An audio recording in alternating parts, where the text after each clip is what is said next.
Yeah, we're not doctors or giving any medical advice. This show is intended for educational purposes only, and you should talk to your doctor about any medical issues. Now, let's get at it.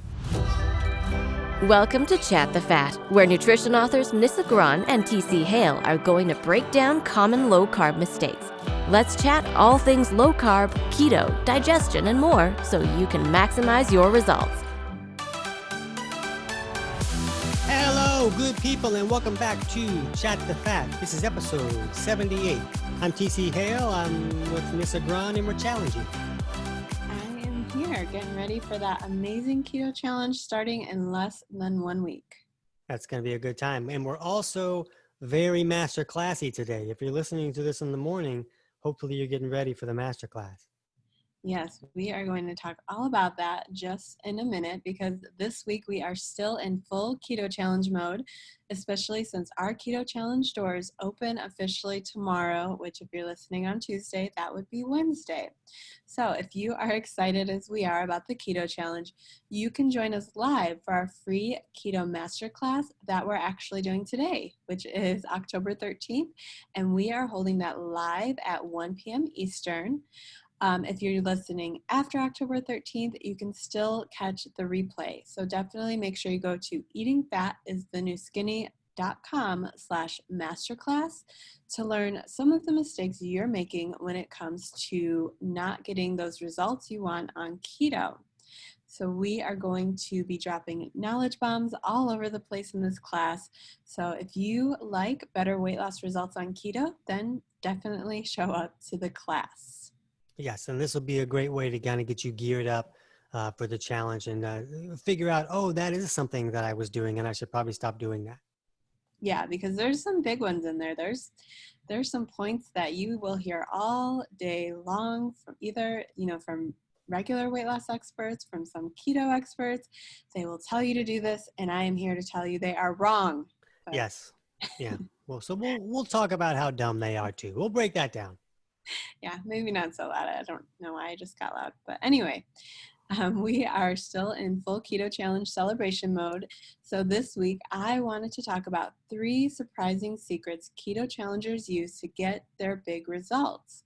Now, our January winner, Jason, lost 25 pounds. I keep saying 25. Technically, it was 24.9, but we'll just go with 25. He lost 25 pounds in 21 days. And our June winner, Christina, she dropped 8.09% of her total body weight. So if you're not good at math, that's nearly 10% in only 3 weeks. And nearly half of the challengers overall hit that double-digit weight Double, loss. double. The double-digit weight loss mark, which means 10 pounds or more, in only 21 days. So these challengers are definitely building a ton of momentum. And I think having such an amazing start and hitting the ground running like that can really lead to some big long-term results like we have seen in our membership. So I thought this week that we would use this week's episode to chat about 3 secret weapons these challengers use to gain the kind of momentum to get the big results that you want. Cool. Let's dig in. All right, let's dig in. So secret number 1 is exercise. And this Now, is just between us, okay? Remember she said these were secrets, right? secrets, yes. So only those listening will know the secrets. But if exercise can go one of 2 ways. Some people love it. They love to add it. It makes them feel great. Some people loathe it. They don't want anything to do with it. So for those listening, this secret isn't quite what most people think about when they hear that scary word exercise. So when I first started holding these challenges, I actually came to the realization that there's really a lot of sedentary people in this world. And the only reason that was shocking to me is because I've always been on the opposite end of the spectrum. I've always been an over-exerciser since I was like 12 years old.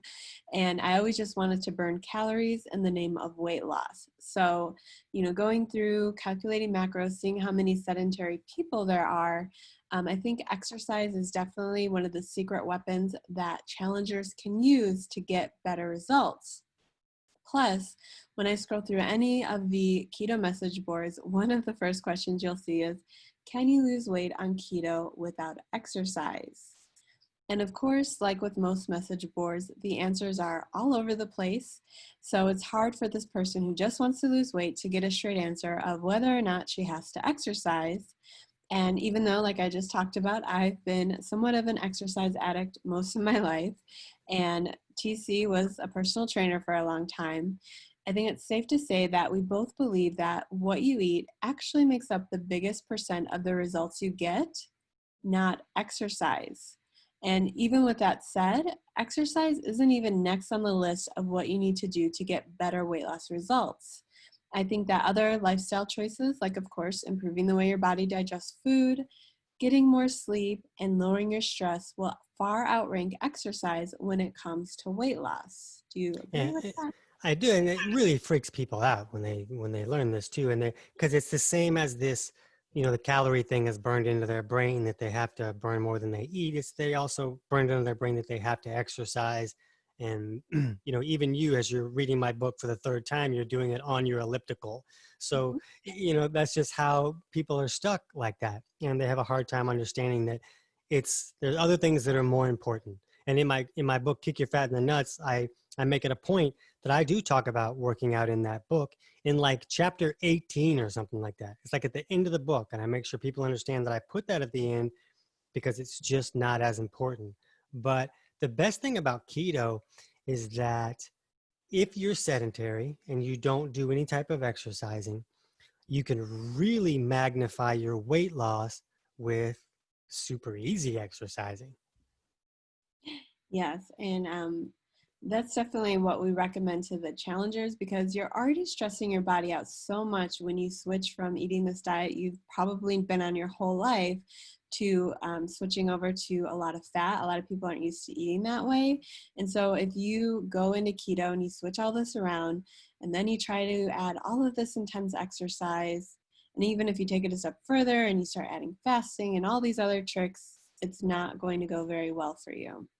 Right. And it can depend on your physiology and the level of resources you have available and all these different things.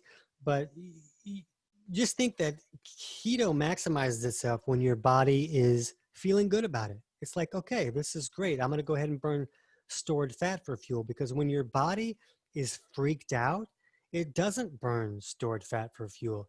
It wants glucose because glucose is a fast fuel. And if your body's stressed out, it feels like there's an emergency going on.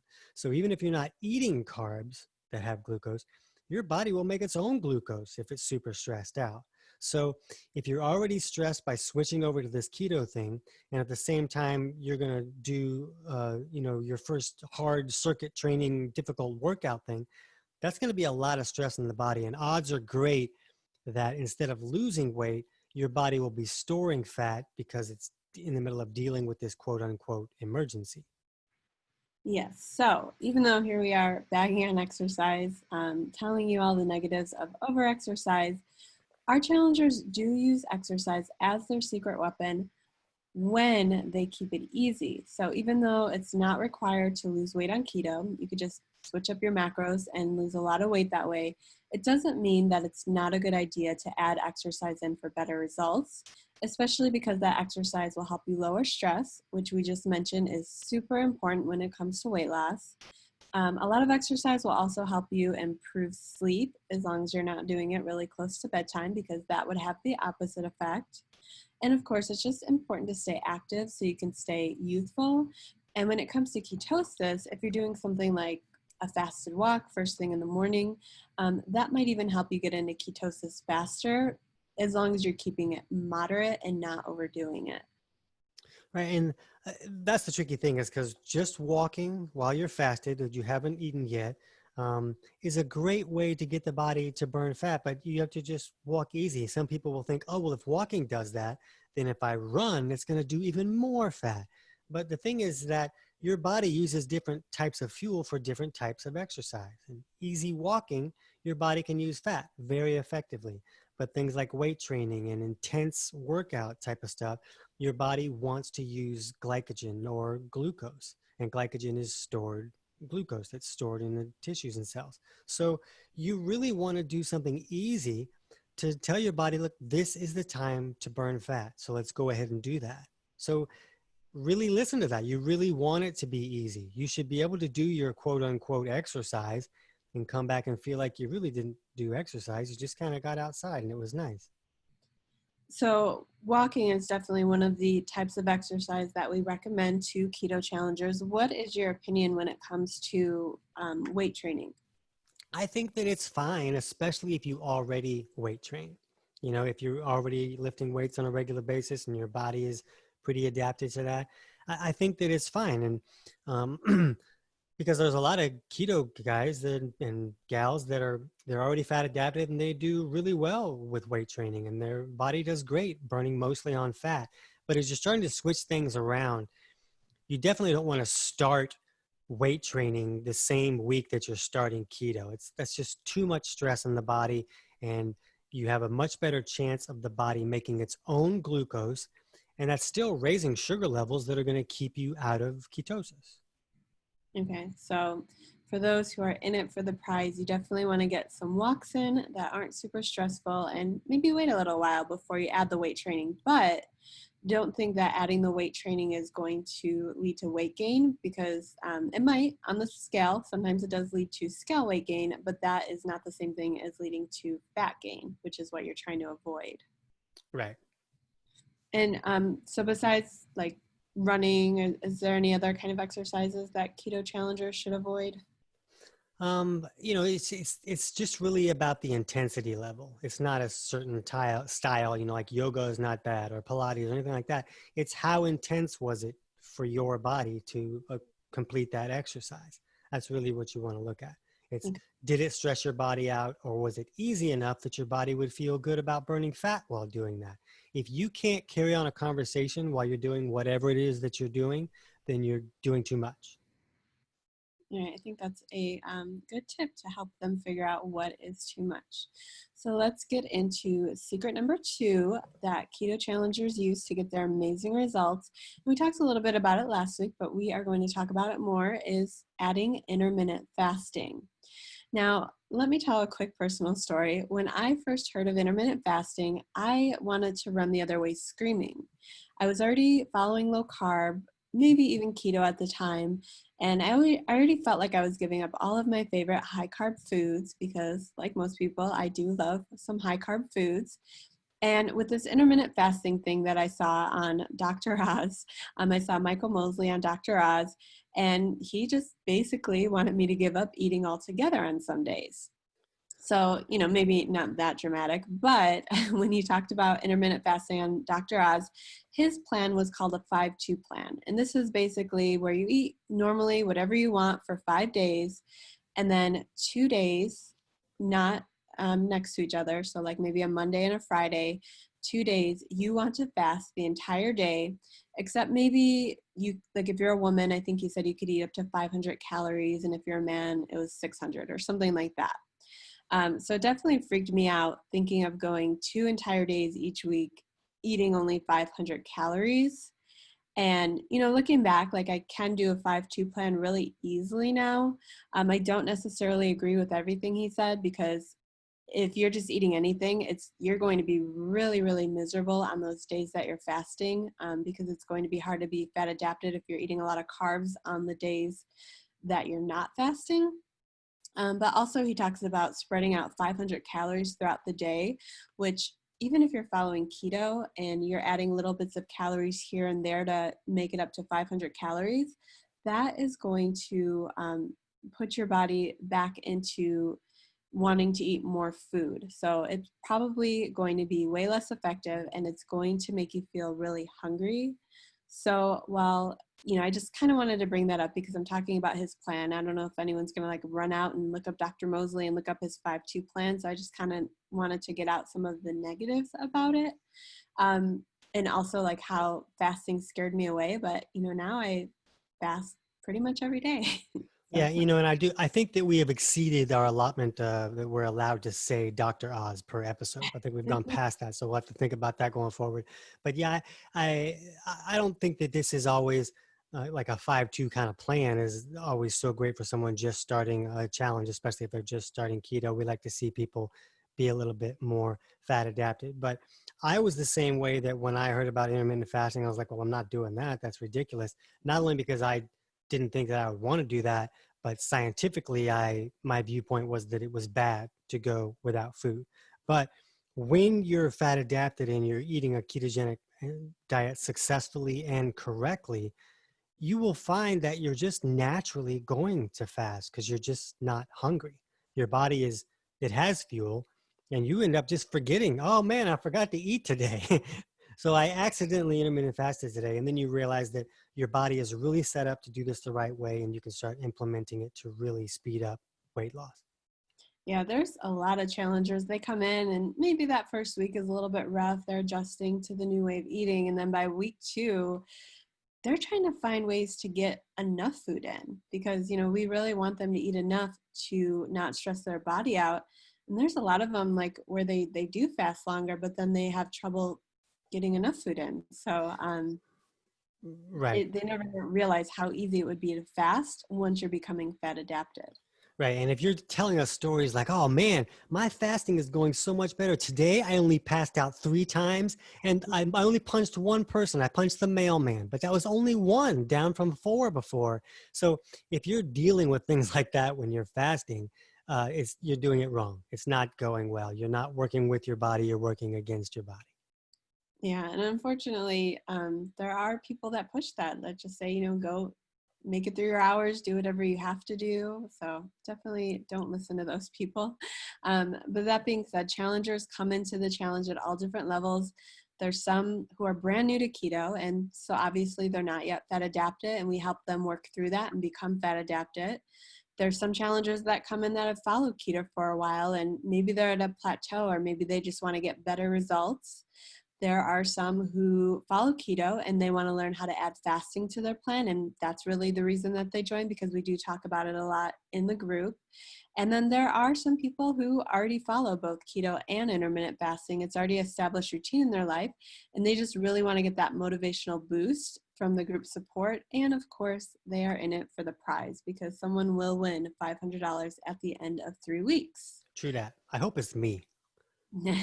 Might not be you. It might not be me. All right.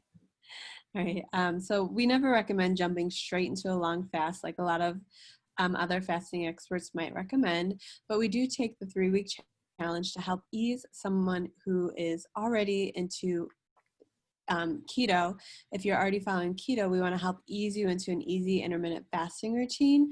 And then we're going to be there to help others who've already started advance their plan even further for better results.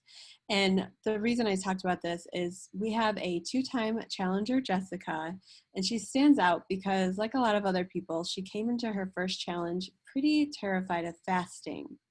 And with the support of the group and all of the information she received, she decided that she wanted to try out this fasting thing and ease her way into an easy routine.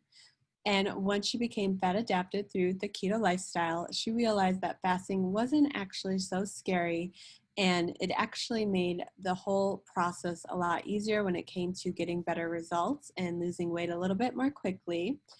Because results came faster once she learned how to fast the right way, because there are a lot of nuances in there. You want to make sure you're doing everything right. And so by the time Jessica's second challenge rolled around, she was pretty much a fasting pro. She was using it in conjunction with her keto lifestyle to help her reach her goal. And by the time that second challenge came around, I think she was really close to her goal. She was something like 12 pounds away from her ultimate goal. And in her words, she achieved this for the first time without any disgusting diet shakes from her doctor. And she is moving towards her goal by eating real food that tastes way better than diet shakes, and it's far more filling than sugar-filled diet shakes. Yeah. And you know, what's cool about fasting is that you really can speed up results using intermittent fasting. Or if you're not ready to do that and you do it anyways, you can really slow down your results and even go the opposite direction because you're stressing the body out. So if you get in with the challenge, especially if you do the digestion course right at the beginning or right before, it's 50 cents. You can sign up at kickitnaturally.com/keto digest.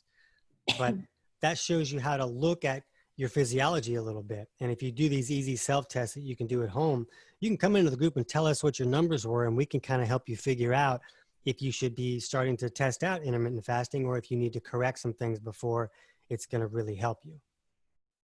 Yeah, and we did talk about this a little bit on last week's episode, but in case someone's listening to these out of order, they didn't listen, you don't always agree with someone starting fasting right away. So when should the challengers avoid adding fasting to their keto plan? We talked a little bit like if your blood pressure is too low, like if your this top number on the blood pressure monitor is lower than 112, that's your systolic number. If it's lower than 112, then you're going to want to take some steps to probably improve digestion and improve your mineral levels before you start trying to go fasting, or your body might stress out and raise stress hormones, which is going to make the body make its own glucose and take you out of ketosis and all those kind of things. So that's probably the biggest thing right there. Is you want to have your body set up to where it's going to be a little easier to get into ketosis and become fat adapted before you really start doing any kind of intense fasting stuff. Okay, yeah, and I think there's a little more to it, but anyone can always go back and listen to episode 77 if they want to get all the details, because we want to get to our big secret number 3 when it comes to challengers getting big results on the keto challenge. And this secret is kind of controversial, but it's one that I agree with, and that is eating more fat. It's definitely not a topic that we've been shy about. We've talked about it many times, but with so many weight loss experts telling you to slash calories, I find a lot of women who've been dieting for some time actually need to eat a lot more than they think when it comes to losing weight. And that's actually one of the reasons that I started calculating personalized macros for our Keto Decoded members. And wasn't your husband one of those women? That was eating too low. Yeah. Your husband was one of those women. Yeah, he couldn't get into ketosis even though he was keeping carbs way lower than I was, definitely under 20. And he actually had to double his fat. And he was already eating a lot. He was already eating over 100 grams or something like that. And he had to double it to like almost 200 grams just to get into ketosis and start losing weight. So it does happen. A lot. It does happen a lot. And that's one of the reasons that I started calculating macros, because during one of the challenge, I remember this girl said that she just couldn't lose weight. She didn't understand what was going on. And, it's really our goal to help you succeed during the challenge. Like, yeah, it's fun and the competition is fun. The questions are great. But our biggest goal is to help you gain that momentum so you could succeed. And so I took a look at her food logs just to see what was going on. And she was barely eating. She was just going by that notion that, lower calories is better, but it was causing her body to stress out and she wasn't eating nearly enough. And so, of course, since she was in a keto challenge, the extra calories that I told her to eat needed to be in the form of fat, because we are following keto. And once she started eating more fat and started eating to the macro range that I gave her, then the weight loss started coming. And of course, now we are just talking about fat, but there's also some people that maybe they need to eat more protein or sometimes even more carbs. I know during the last challenge, one of the challengers asked about protein, because a lot of people on keto say that you need to limit your protein. And when I calculated her macros, I had her somewhere around 70 to 80 grams of protein per day. And she was actually struggling to get in even 40 grams per day. So what do you think about how can not eating enough protein stand in the way when it comes to weight loss? Well, it's another stress to the body. Your body needs those nutrients that come from protein. So when you're not getting enough in, or you don't have the ability to break down protein and pull the nutrients out of that protein, your body will break down your own tissues. You become the protein that your body is eating.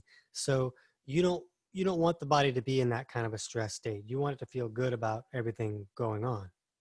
Yeah, so it's important to not overdo your protein, but you still need to get up to a decent range so you can just do the things that you need to live your life and not have that affect you.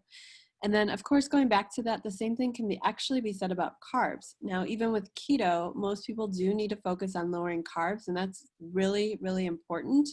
But when I talked to our second place challenger, Donna, on the podcast, I think it was about a month ago, she also lost the challenge by a third of a pound. She came so close to that big prize.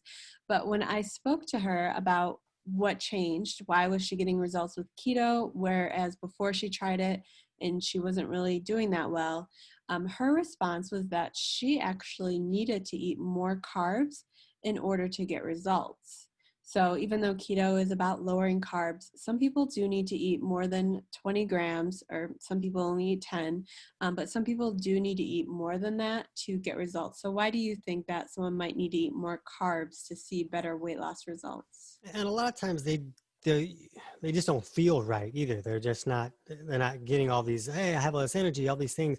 Um, and a lot of people, if especially if they have lower mineral levels, the body likes to have a little more glucose available when the minerals are low because it can kind of buffer that. And especially we see this a lot with people starting low carb. A lot of people with really low blood pressure need to eat more carbs just so that they can function as a human being while they work on improving digestion or using supplements to raise their mineral levels. So that's one aspect that we kind of see that the most. Are you thinking of something else too? Yeah, just mostly based on how they feel. But do you think there's any reason that, like, someone, besides just based on how they feel, is there any reason that someone might not lose weight? Like, say they're eating 10 carbs per day as opposed to like 30 or 50? Well, if they're, you know, it really depends on how good is their body at getting what it needs from the fat and the protein, because that usually is what is going to make the biggest difference. If the body is getting everything it needs, then it's going to feel good about burning stored fat for fuel. If it's having a hard time getting what it needs out of those two macros, then it's going to want a little more carbs to buffer the system a little bit and allow all of those tasks that the body has to handle to happen. So if that's the case, then the person adds a little bit more carbs. The body says, okay, I can use this fuel to handle these tasks. Now I feel better about burning stored fat for fuel, and I don't feel like I need to hold on to that like it's money in the bank. And that person could end up losing more weight by actually increasing their carbs a little bit.